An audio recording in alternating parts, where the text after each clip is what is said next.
What is up, home workout and bodyweight exercise fans? In today's video, we're going to talk about how to train when you just don't feel like it. So very often, either that's for specific reasons, maybe you're struggling with some emotional things in life, maybe you just have a big obstacle you have to overcome, or maybe you're a beginner, you just got started and everything feels so overwhelming, getting into this training routine, making it part of your daily schedule, weekly schedule just feels too much.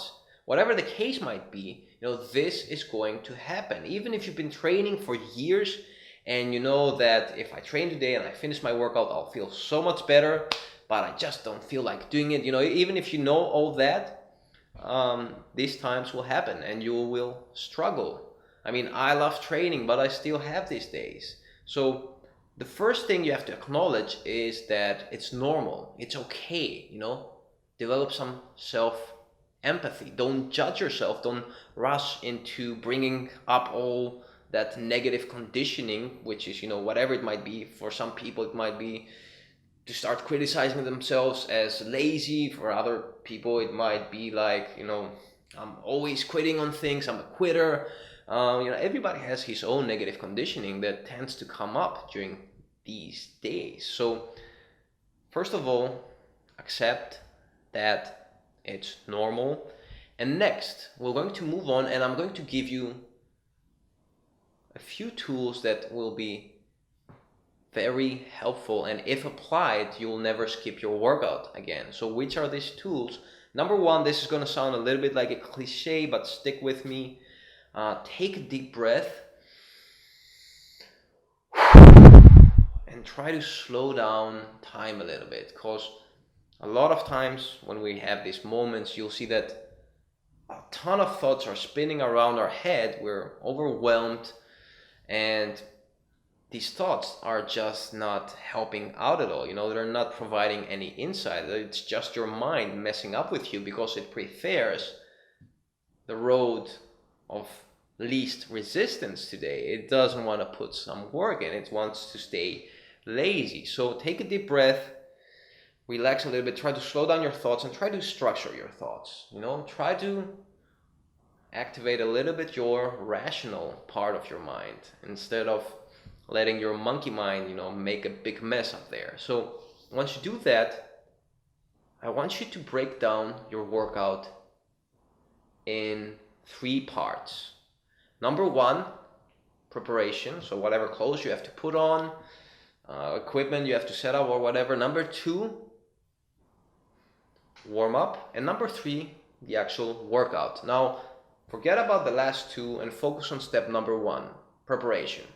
I've made a video about this, the pre-workout checklist. I'm going to link it above, where I talk about how to do this in a more structured way, in a more helpful way. But in summary, just focus on getting prepared, on putting on your clothes, and you'll see that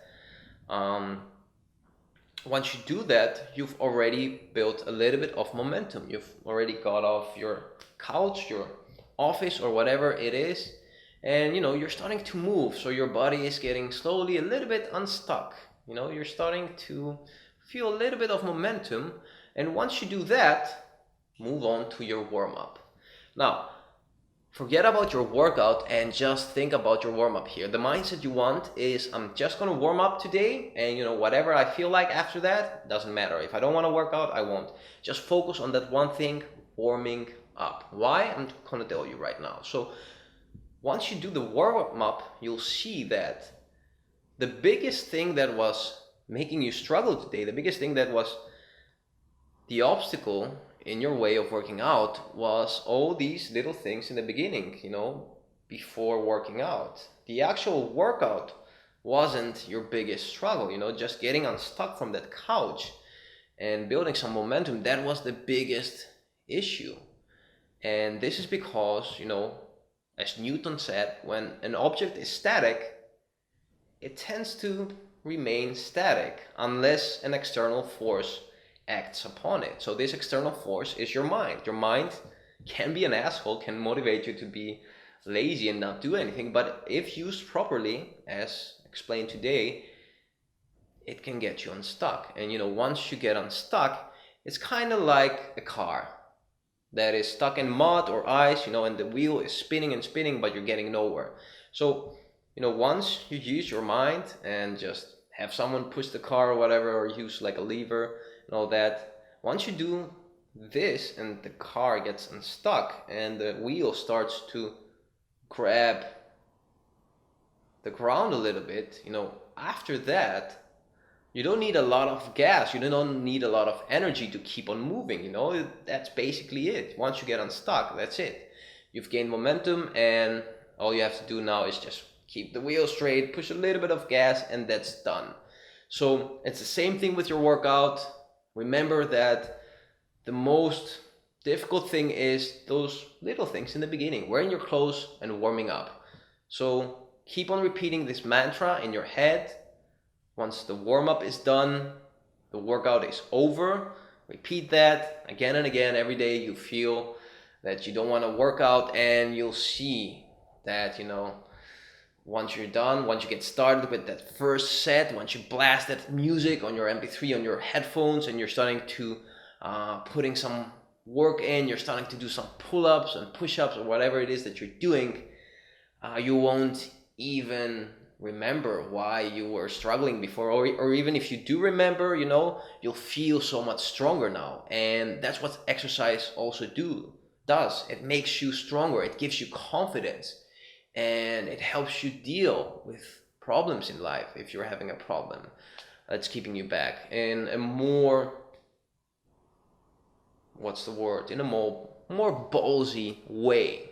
So that was all. I hope today's video helps, and until next time, keep on training.